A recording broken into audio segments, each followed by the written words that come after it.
கண்மலையிலே புஷ்பங்கள் பூத்து குலுங்குதே, கண்மலையின் சிகரங்களில் தங்கும் புறாவே, கண்மலையின் சிகரங்களில் தங்கும் புறாவே, கர்த்தரேசு வரும் நாளை சொல்லி பாடிடு, கர்த்தரேசு வரும் நாளை சொல்லி பாடிடு. என் பிரியமே நிருபவதி எழுந்து வா உன் நேசரை சந்திக்கவே, என் பிரியமே நிருபவதி எழுந்து வா உன் நேசரை சந்திக்கவே. மணவாளன் கர்த்தரேசு வருகின்றாரே, மணவாட்டி சந்திக்க ஆயத்தந்தானா, மணவாளன் கர்த்தரேசு வருகின்றாரே, மணவாட்டி சந்திக்க ஆயத்தந்தானா. என் பிரியமே நிருபவதி எழுந்து வா உன் நேசரை சந்திக்கவே. கர்த்தருடைய பரிசுத்த நாமத்துக்கு மகிமை உண்டாவதாக. இந்த நாளில் கூட உங்களை சந்திப்பதில் நான் மிக்க மகிழ்ச்சி அடைகிறேன். எனக்கு அருமையான கர்த்தருடைய பிள்ளைகளை, இந்த நாளிலுமாக நாம் தேவனுடைய செய்திக்காக நாம் கடந்து செல்லலாம். இன்றைக்கு வேதத்திலிருந்து ஒரு பகுதியை நாம் வாசிக்கலாம். ஒரு வசனத்தை நாம் வாசிப்போம். எபேசியர் 5வது அதிகாரம் 14வது வசனத்தை நாம் வாசிக்கலாம். அங்கே பார்க்கும்பொழுது, ஆதலால் தூங்குகிற நீ விழித்து மரித்தோரை விட்டு எழுந்திரு, அப்பொழுது கிறிஸ்து உன்னை பிரகாசிப்பிப்பார் என்று சொல்லியிருக்கிறார். ஆதலால் தூங்குகிற நீ விழித்து மரித்தோரை விட்டு எழுந்திரு, அப்பொழுது கிறிஸ்து உன்னை பிரகாசிப்பிப்பார் என்று சொல்லியிருக்கிறார். ஆக எனக்கு அன்பான கர்த்தருடைய பிள்ளைகளே, இந்த நாட்களிலே நீங்களும் நானும் தேவனுடைய வார்த்தை நமக்கு ஒரு எச்சரிப்பின் சத்தமாக நமக்கு கொடுக்கிறது. தூங்குகிற ஆகையால் தூங்குகிற நீ விழித்திரு, மரித்தோரை விட்டு எழுந்திரு என்று சொல்லுகிறது. அப்பொழுது மாத்திரமே கிறிஸ்து நம்மை பிரகாசிப்பிப்பார். இன்றைக்கு நம்முடைய உள்ளங்கள் எப்படி தேவனை நாடிக்கொண்டிருக்கிறது, எப்படி தேவனை தேடிக்கொண்டிருக்கிறது, நம்முடைய இருதயத்துக்கு தான் தெரியும். நாம் எந்த அளவுக்கு தேவன் மேலே வாஞ்சியாக இருக்கிறோம், நாம் எந்த அளவுக்கு தேவன் மேலே தாகமாக இருக்கிறோம் என்பது நம்முடைய இருதயத்துக்கு மாத்திரம் தெரியும். வெளியிலே ஒருவேளை நாம் பரவசமாக பேசலாம், கொள்ளலாம், எல்லாம் உற்சாகமாய் பேசிக்கொண்டிருக்கலாம். ஆனால் நம்முடைய இருதயத்துக்கு உள்ளதான் அது தெரியும். நாம் எப்படி விழிப்புள்ளவர்களாய் இருக்கிறோம் என்பது குறித்து நமக்கு தெரியும். ஆகவே தேவன் மேலே நாம் வாஞ்சையுள்ளவர்களாய் இருக்க வேண்டும், தேவனை தேடுகிறவர்களாக இருக்க வேண்டும். சில நேரங்களிலே நாம் சோர்ந்து போகிறோம். சத்துரு சில பொல்லாத களைகளை விதைத்து நம்மை சோர்ந்து போக பண்ணுகிறான். நம்மை எழுந்திருக்க கூடாதபடிக்கு, நாம் விழித்திராதபடிக்கு இங்கே சொல்லுகிற வசனம், ஆகையால் தூங்குகிற நீ. நாம் சரீர பிரகாரமாக தூங்குகிறதை குறித்து வேதம் அதை சொல்லவில்லை. ஆவிக்குரிய பிரகாரமாக இன்றைக்கு அநேகர் அதை ஆவிக்குரிய நிலைமையை இழந்து உலக பிரகாரங்களிலே தன்னுடைய கவனங்களை செலுத்தி, எண்ணங்களை செலுத்தி அதிலே உழன்று கொண்டிருக்கிற சூழ்நிலையை தான் இங்கே வேதம் நமக்கு எச்சரிக்கிறது. அப்படியானால் இன்னொரு காரியத்தை பார்க்கிறோம். மரித்தோரை விட்டு எழுந்திரு அப்படின்னா பாருங்கள், இன்றைக்கு உலக கவலைகளினால, பாவங்களினால அழுத்தப்பட்டு மக்கள் மரித்து கொண்டிருக்கிறார்கள். அவர்கள் எழுந்திருக்க கூடாதபடிக்கு ஆவிக்குரிய நிலைமையிலே செத்து கொண்டிருக்கிறதை நாம் பார்க்கிறோம்.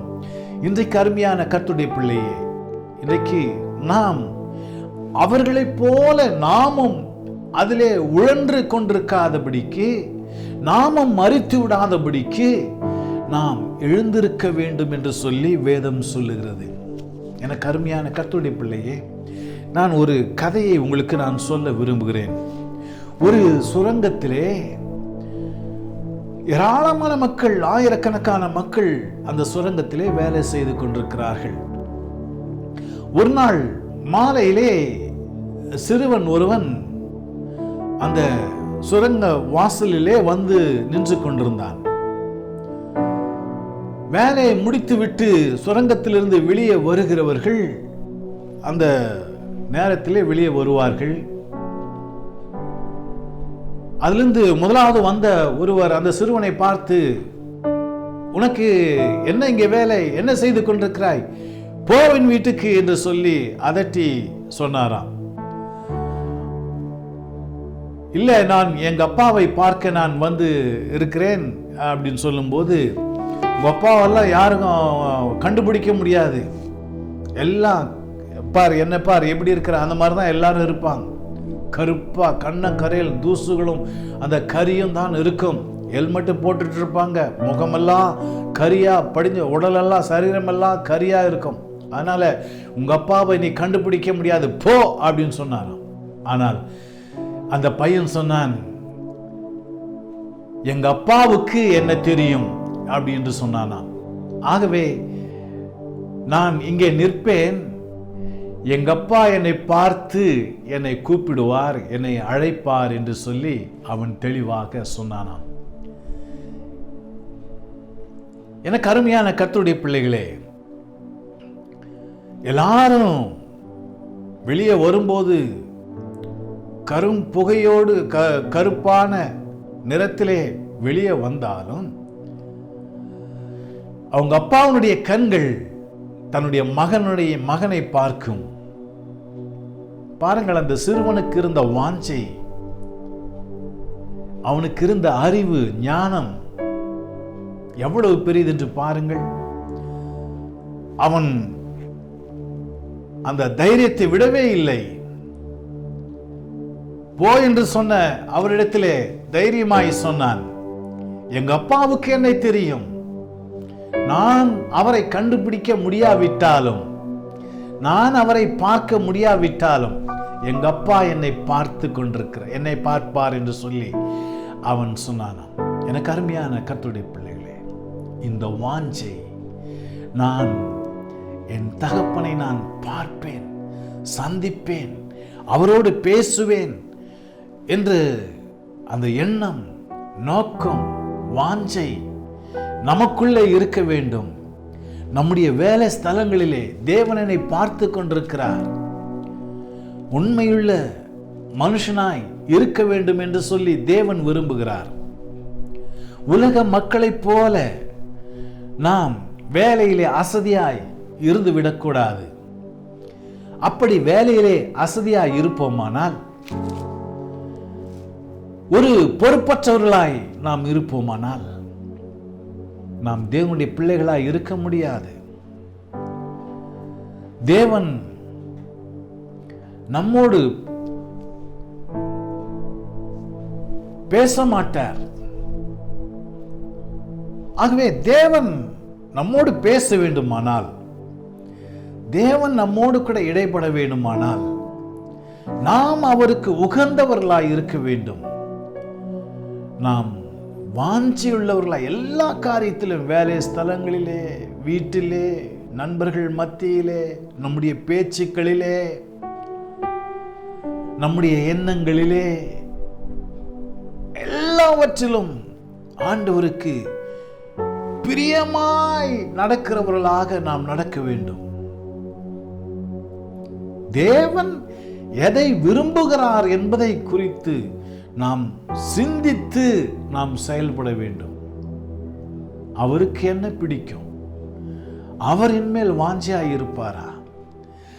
அவர் எனக்கு செவி கொடுப்பாரா?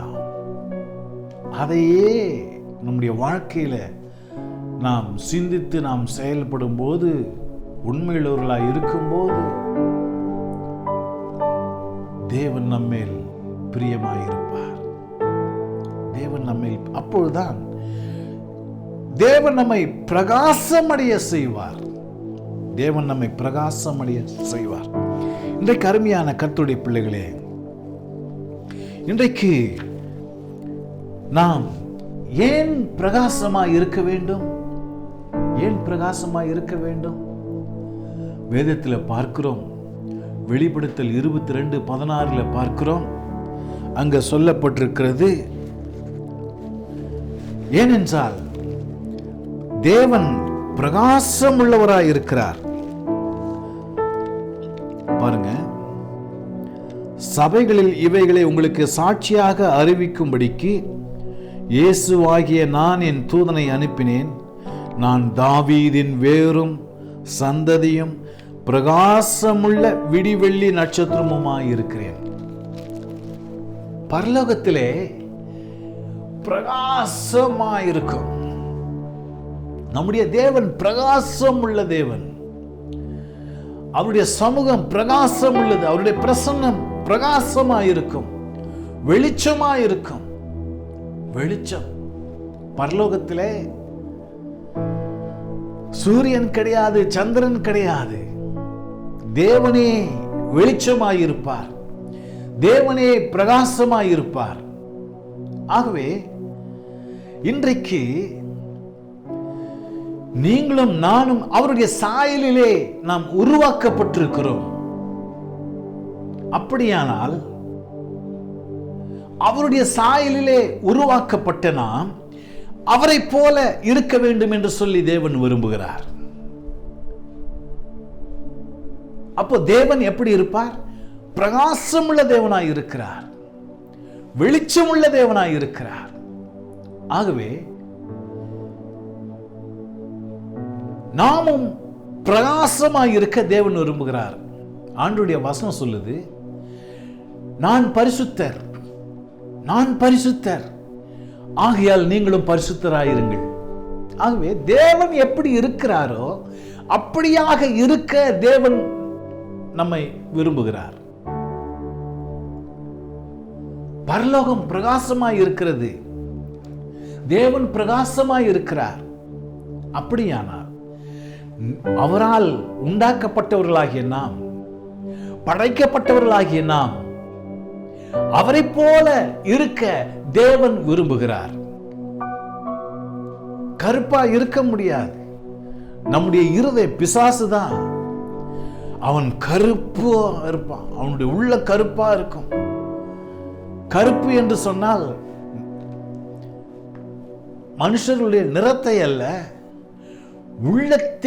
உள்ளத்திலே கருப்பா, பாவம் நிறைந்த இருதயம், அழுக்கடைந்த இருதயம், தேவனுக்கு பிரியமில்லாத இருதயம், உலகமும் அசுத்தமும் சாக்கடையும் நிறைந்த இருதயத்தை தான் இருளடைந்த இருதயம். கருப்பா இருப்பா. பிசாசுடைய உருவத்தை பாருங்கள், கருப்பா இருப்பா. ஆனா தேவனை பாருங்கள், பிரகாசமாயிருப்பார்.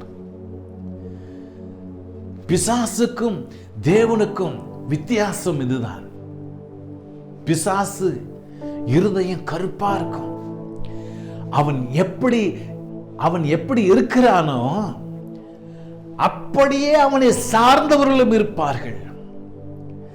அப்படியே மற்றவர்களை அவனை போல ஆக்க வேண்டும் என்று சொல்லி அவன் பிரயாசப்பட்டு கொண்டிருக்கிறான்.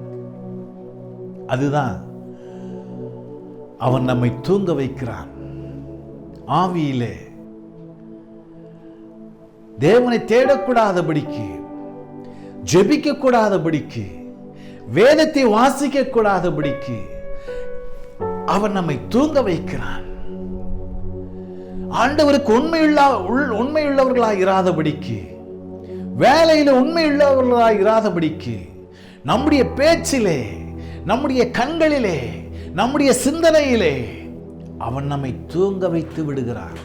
இது நமக்கு தேவையில்லை, வேண்டாம் என்று சொல்லி அவன் தூங்க வைத்து விடுகிறான். பிற்பாடு பார்த்து கொள்ளலாம், இப்பொழுது தேவையில்லை என்று சொல்லி நம்மை இருளடைய செய்கிறான்.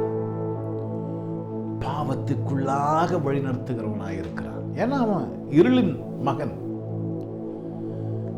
மகன், கேட்டின் மகன். அவன் பிசாசு, அவன் திருடுகிறவன், கொள்ளையிடுகிறவன், அழிக்கிறவன். வேதம் அதை தான் சொல்லுகிறது. யோவான் 10:10 திருடன் திருடவும் கொல்லவும் அழிக்கவும் வருகிறானே என்று வேறொன்றுக்கு வரான். ஆண்டவர் சொல்லுகிறார், நானோ அவைகளுக்கு ஜீவன் உண்டாயிருக்க வந்தேன். அப்போ ஜீவன் எதை கொடுக்கிறது? பிரகாசத்தை கொடுக்கிறது, ஒரு செழிப்பை கொடுக்கிறது, ஒரு வெளிச்சத்தை கொடுக்கிறது. இருள் அடைந்திருக்கிற வாழ்க்கையை தேவன் பிரகாசமடைய செய்கிறார். இன்றைக்கு உங்களுடைய வாழ்க்கை எப்படி இருக்கிறது? இந்த பிசாசின் பிடியிலே சிக்கி தவித்துக் கொண்டிருக்கிறீர்களா? இன்றைக்கு என் தேவன் உங்களை பிரகாசமடைய செய்ய விரும்புகிறார். தேவன் உங்களை தூக்கி நிறுத்த விரும்புகிறார். எழுந்திருங்கள், வஸ்திரங்களை களைந்து போடுங்கள், பழைய வஸ்திரங்களை களைந்து போடுங்கள், பழைய இருதயத்தை தூக்கி வீசி எறியுங்கள், புதிய இருதயத்தை தரித்துக் கொள்ளுங்கள். இதோ நான் சகலத்தையும் புதிதாக்குகிறேன் என்று சொல்லி கர்த்தர் சொல்லுகிறார். இதோ நான் சகலத்தையும் புதிதாக்குகிறேன். இன்னைக்கு உங்களுடைய வாழ்க்கை புதிதாக்கப்பட வேண்டுமா? இந்த ஆண்டவரை நோக்கி பாருங்கள். உங்களுக்காக ஆண்டவர் இயேசு சிலுவையிலே ரத்தத்தை சிந்தி இருக்கிறார். ஒருவரும் இந்த இயேசு கிறிஸ்து இல்லாமல் பரலோகம் செல்ல முடியாது. இந்த இயேசுவின் ரத்தத்தினாலே கழுவப்பட்டவர்கள் மாத்திரமே பரலோகத்துக்கு போக முடியும். கரைதிரையற்றவர்களாய், பாவம் இல்லாதவர்களாய், பரிசுத்தம் உள்ளவர்களாய், பிரகாசம் உள்ளவர்களாய் தான் நாம் பரலோகத்துக்கு போக முடியும். ஆகவே தான் ஆண்டவர் சொல்லுகிறார், ஆகையால் தூங்குகிற நீ மரித்தோரை விட்டு எழுந்திரு, அப்பொழுது கிறிஸ்து நம்மை பிரகாசிப்பிப்பார். ஆமென். ஆகவே இன்றைக்கு நாம் பிரகாசமுள்ளவர்களாய் இருக்க தேவன் விரும்புகிறார். தேவனுடைய பிள்ளைகள் எல்லாரும் அவர்களுடைய முகங்கள் பிரகாசமாயிருக்கும், அவருடைய வீடுகள் பிரகாசமாயிருக்கும், அவருடைய வாழ்க்கை பிரகாசமாயிருக்கும். தேவனுடைய பிள்ளைகள் என்ன? அவர்கள் நீதிமான்களாய் இருக்கிறார்கள், பரிசுத்தவான்களாய் இருக்கிறார்கள். பாவத்தை எல்லாம் ஒழித்துவிட்டு அவருடைய இரத்தத்தினால் கழுவப்பட்டவர்களாய், பரிசுத்தமாக்கப்பட்டவர்களாய் அவர்கள் பிரகாசத்தை, தேவனை தரித்துக் கொண்டிருக்கிறார்கள். தேவனுடைய பிள்ளைகள், பரிசுத்தவான்கள், நீதிமான்கள். ஆம் பிரியமானவர்களே, இன்றைக்கு அந்த பிரகாசம் நமக்கு தேவை. உலகத்திலே இருக்கும் பொழுதே, பரலோகத்துக்கு போகும்போது மாத்திரமல்ல, இந்த பூலோகத்திலே கர்த்தர் நம்மை பிரகாசிப்பிக்க தேவன் விரும்புகிறார். பிரகாசமாயிருக்கு. நாம் அந்த இருளின் ஆளுகைக்குள் சென்று விட்டோமானால் அதிலிருந்து மீண்டு வருவது மிக கடினம். ஆகவே நமக்கு சமயம், இந்த அருமையான வேளையிலே கர்த்தர் நமக்கு இந்த சந்தர்ப்பத்தை கர்த்தர் கொடுத்திருக்கிறார். தேவனை தேடுவோம், அவரை நோக்கி பார்ப்போம். பாருங்கள், தேவன் பிரகாசம் உள்ள தேவனாய் இருக்கிறபடினாலே நீங்களும் நானும் பிரகாசமாய் இருக்க தேவன் விரும்புகிறார்.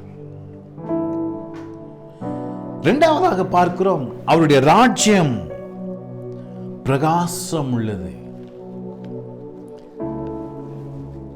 தேவன் பிரகாசம் உள்ள தேவன். இரண்டாவதாக பார்க்கிறோம், அவருடைய ராஜ்யம் பிரகாசம் உள்ளது. அவருடைய ராஜ்யம் எங்கும் வெளிச்சம் இருக்கும். அவருடைய ராஜ்யம் வெளிப்படுத்தல் 21:11 பார்க்கும்போது நாம் அதை பார்க்கலாம். அவருடைய ராஜ்யம் எல்லா இடங்களிலும் பிரகாசமாயிருக்கும். மூன்றாவது பார்க்கிறோம், நீதிமான்கள் பிரகாசமானவர்கள்.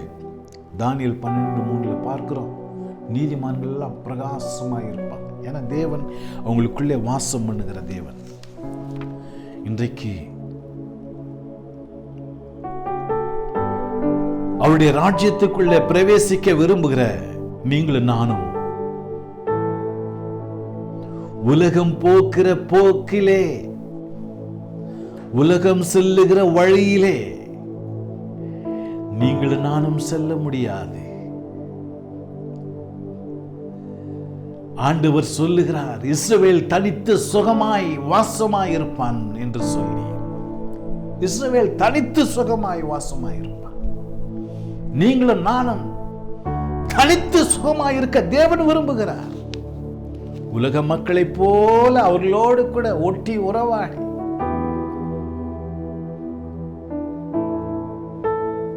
நான் சொல்லுகிறது என்னவென்றால், அவருடைய பழக்க வழக்கங்கள்.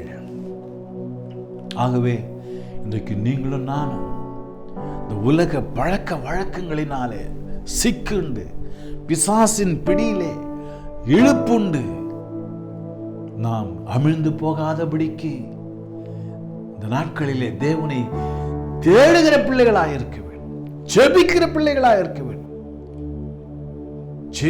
ஜெபிக்கதான் நீ தேவனை தேடதான் உனக்குள்ளே தேவனுடைய வெளிச்சம் வரும், அவருடைய பிரகாசம் வரும், உன்னுடைய சோர்வு மறைந்து போகும். வேதத்தை வாசித்து ஜெபித்து பாருங்கள். நீங்கள் எவ்வளவு மணி நேரம் ஜெபிக்கிறீர்களோ அவ்வளவாய் தேவன் உங்களை பிரகாசிப்பிப்பார். உங்களுடைய முகம் பிரகாசமாய் இருக்கும்.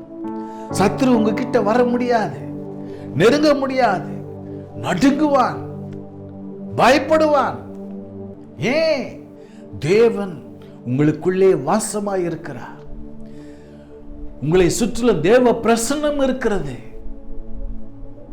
உங்கள் இருதயத்துக்குள்ளே தேவன் ஒளியாய் இருக்கிறார், வெளிச்சமாய் இருக்கிறார்.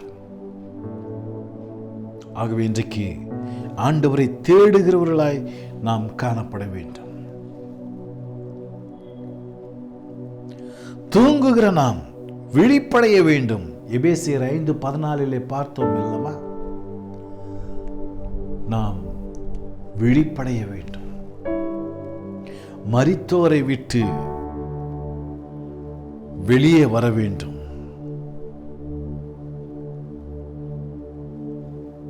அப்பொழுதுதான் கிறிஸ்து நம்மை பிரகாசிப்பிப்பார்.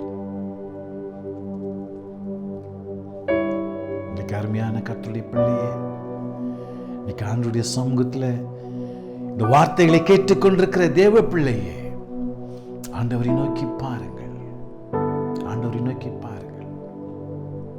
எல்லாரும் நம்மை சோர்ந்து போக பண்ணலாம், ஆனால் தேவன் நம்மை உயிர்ப்பிக்க வல்லவராயிருக்கிறார், பிரகாசிப்பிக்க அவர் வல்லமையுள்ளவராயிருக்கிறார். யோவான் 1:5-9-12 பார்க்கலாம். நாம் எல்லாரையும் தேவன் பிரகாசிப்பிக்க வல்லமையுள்ளவராயிருக்கிறார், வல்லமையுள்ளவராயிருக்கிறார். ஆகவே இந்த நாட்களிலே நாம் அதிகமாய் ஆண்டவரை தேடலாமா? ஆண்டவரை தேடுவோம், ஜெபிப்போம், உறுதியாய் பற்றி கொள்ளுவோம். எப்படி வேண்டுமானாலும் இன்றைக்கு அருமையானவர்களை நாம் வாழ முடியாது.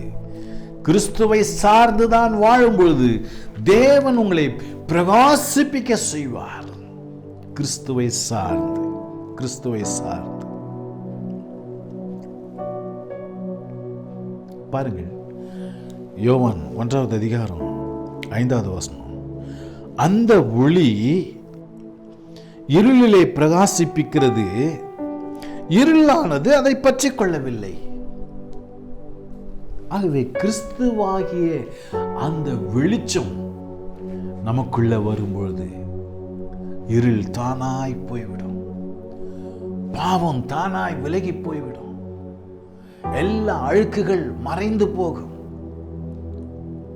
அப்பொழுது உங்களுடைய வாழ்க்கை இருளடைந்திருக்கிற வாழ்க்கை, சாபம் அடைந்திருக்கிற வாழ்க்கை தேவன் பிரகாசிப்பிக்க செய்வார். தரித்திரம் மாறி போகும், மாறி போகும். வெளியிலே நம்ம எல்லாரும் ஆண்டவருடைய சமூகத்தில், ஆண்டவரே என்னை பிரகாசிப்பிக்க செய்யும், என்னை மாற்றும், என் வாழ்க்கை இருளடைந்து இருக்கிறது. இன்னைக்கு ஆண்டவருடைய சமூகத்தில் கேட்பீர்களா? பிசாசு உங்களை இருளடைய செய்து வைத்திருக்கிறார். இன்றைக்கு அந்த இருள் விலகி போகும், பிசாசு விலகி போகும். இன்னைக்கு சிலர் பிசாசின் பிடியிலே சிக்கி அகப்பட்டு கொண்டிருக்கிறீர்கள். இன்றைக்கு கர்த்தர் உங்களை விடுவிப்பார். ஆண்டவருடைய சமூகத்தில் நோக்கி பார்க்கலாமா? யார் யாரெல்லாம் என்னென்ன பிரச்சனைகளுக்காக ஜெபிக்கிறீர்களோ அவைகளிலே தேவன் உங்களுக்கு உதவி செய்வார், விடுதலை தருவார். என்னுடைய வாழ்க்கையில ஏராளமான மக்களுக்கு கர்த்தர் ஒரு விடுதலை கொடுத்திருக்கிறார். உங்களுடைய வாழ்க்கையை கர்த்தர் மாற்றுவார். இன்றைக்கு நீங்கள் இருக்கிற இடத்திலே நீங்கள் ஜெபிக்கும் பொழுது தேவ வல்லமை இறங்கும், அக்கினி இறங்கும், இருள் விலகி போகும், பிசாசின் கட்டுகள் உடையும், மந்திர கட்டுகள் உடையும், வியாதியின் கட்டுகள் உடையும், சாப கட்டுகள் உடையும். இன்றைக்கு ஆண்டவருடைய சமூகத்தில் கேட்கலாமா? தலைமுறை தலைமுறையாய் சாபம் எழுந்திருக்க முடியாதபடிக்கு மந்திர கட்டுகளினாலே பிடிக்கப்பட்டிருக்கிறீர்கள்.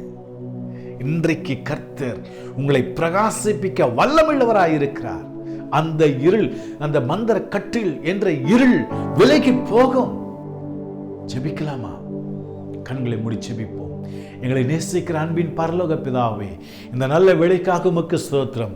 விசேஷமா இந்த வேளையில் உம்முடைய சமூகத்தில் வந்திருக்கிற உம்முடைய வார்த்தைகளை கேட்டுக்கொண்டிருக்கிற உம்முடைய பிள்ளைகளுக்காக ஜெபிக்கிறேன். உம்முடைய வசனம் எச்சரித்தபடி, ஆகையால் தூங்குகிற நீ மரித்தோரை விட்டு எழுந்திரு, அப்பொழுது கிறிஸ்து உங்களை பிரகாசிப்பிப்பார் என்று சொல்லி உம்முடைய வசனம் சொல்லுகிறதே. இந்த வேளையில் உம்முடைய வார்த்தை கேட்டுக்கொண்டிருக்கிற உம்முடைய பிள்ளைகளை என் தேவன் ஆண்டவரை உயிர்ப்பிக்கும்படியா ஜெபிக்கிறேன். ஆண்டவரே, பாவ வாழ்க்கை விட்டு அவர்கள் எழுந்திருக்க உதவி செய்யும். இந்த வேளையிலே அவர்களை கட்டி வைத்திருக்கிற கட்டுகள் எல்லாம் உடைக்கப்படட்டும். சாத்தான் ஆண்டவரே இவர்களை எழுந்திருக்க கூடாதபடிக்கு, உம்மை நோக்கி பார்க்க கூடாதபடிக்கு, ஜெபிக்க கூடாதபடிக்கு, வேதத்தை வாசிக்க கூடாதபடிக்கு அவன் கட்டி வைத்திருக்கிற கட்டுகள் இப்பொழுது அறுக்கப்படுவதாக. இயேசுவின் நாமத்தில் எல்லா கட்டுகள் விலகுவதாக. இந்த தேவனுடைய வார்த்தை கேட்டுக்கொண்டிருக்கிற, இந்த ஜெபத்தை கேட்டுக்கொண்டிருக்கிற ஒவ்வொருடைய வாழ்க்கையில் இன்றைக்கு விடுதலை உண்டாவதாக. இயேசுவின் நாமத்தில் எல்லா மந்திர கட்டுகள் உடைக்கப்படுவதாக. எல்லா பில்லி சூனிய கட்டுகள், ஏவல் கட்டுகள், செய்வனை கட்டுகள் இயேசுவின் நாமத்தில் உடைக்கிறேன். இந்த பிள்ளைகளை விட்டு வெளியே போ. பொல்லாத சாத்தானே, பொல்லாத சத்துருவே, உன்னை கடிந்து கொள்கிறேன் இயேசுவின் நாமத்தினாலே. கர்த்தரை நோக்கி பார்க்க கூடாதபடிக்கு பண்ணுகிற பொல்லாத இருளின் ஆவியே, அந்தகாரத்தின் ஆவியை உன்னை கடிந்து அப்புறப்படுத்துகிறேன். அப்பா, இந்த பிள்ளைகள் உம்மை நோக்கி பார்க்கிற இந்த பிள்ளைகளுக்கு இப்போதே உம்முடைய வல்லமை ஊற்றுவீராக, உம்முடைய வெளிச்சத்தை ஊற்றுவீராக, இந்த பிள்ளைகளை பிரகாசமடைய செய்வீராக. தலைமுறை தலைமுறையாக இருக்கிற சாப கட்டுகள் இந்த வேளையில் இயேசுவின் நாமத்தில் ஒட்டைகிறோம். இன்றைக்கு விடுதலை உண்டாகட்டும். இந்த பிள்ளைகளுடைய வாழ்க்கையில் வெளிச்சத்தை அனுப்புவீராக. சாபங்கள், தலைமுறை சாபங்கள் எழுந்திருக்க கூடாதபடிக்கு சங்கிலிகளினாலே கட்டப்பட்டிருக்கிற எல்லா சங்கிலிகளும் இன்றைக்கு உடைக்கப்படுவதாக. இயேசுவின் நாமத்தில் உடைக்கிறேன். கர்த்தருடைய வல்லமை தொடர்ந்து ஆளுகை செய்யும். இன்றைக்கு ஆண்டவரே, இது நாள் வரையில இந்த பிள்ளைகள் தூங்கிக் கொண்டிருந்த வேளை போதும். ஆண்டவரே, மரித்தோரை ஆண்டவரே, மரித்தோரை ஆண்டவரே, மரித்தோரை ஆண்டவரே, மரித்தோர் மக்கள் மத்தியில, ஆண்டவரே, உணர்வற்ற மக்கள் மத்தியில ஆண்டவரே இருந்த வாழ்க்கை போதும். இப்பொழுது இந்த பிள்ளைகள் தனித்து சுகமாய் இருக்க இப்பொழுது நம்முடைய ஆவியை ஊற்றுவீராக. ரட்சிப்பின் அனுபவத்தை தாரும். இந்த பிள்ளைகள் உம்மை நோக்கி பார்க்க உதவி செய்யும். தொடர்ந்து ஒப்பு கொடுக்கிறோம். வழிநடத்தும் ஆசீர்வதியும். இயேசுவின் நாமத்தில் ஜெபிக்கிறோம் நல்ல பிதாவே. ஆமென். அன்பான நேயர்களே, இந்நிகழ்ச்சியில் கொடுக்கப்பட்ட தீர்க்கதரிசன வார்த்தைகள் உங்களுக்கு ஆசீர்வாதமாய் இருந்திருக்கும் என்று நாங்கள் நம்புகிறோம். நீங்கள் பெற்ற ஆசீர்வாதங்களையும் உங்கள் ஜெப விண்ணப்பங்களையும் எங்களுக்கு தெரியப்படுத்துங்கள். எங்கள் முகவரி delministry@gmail.com. எங்கள் தொலைபேசி எண் 9940 746412 9940 746412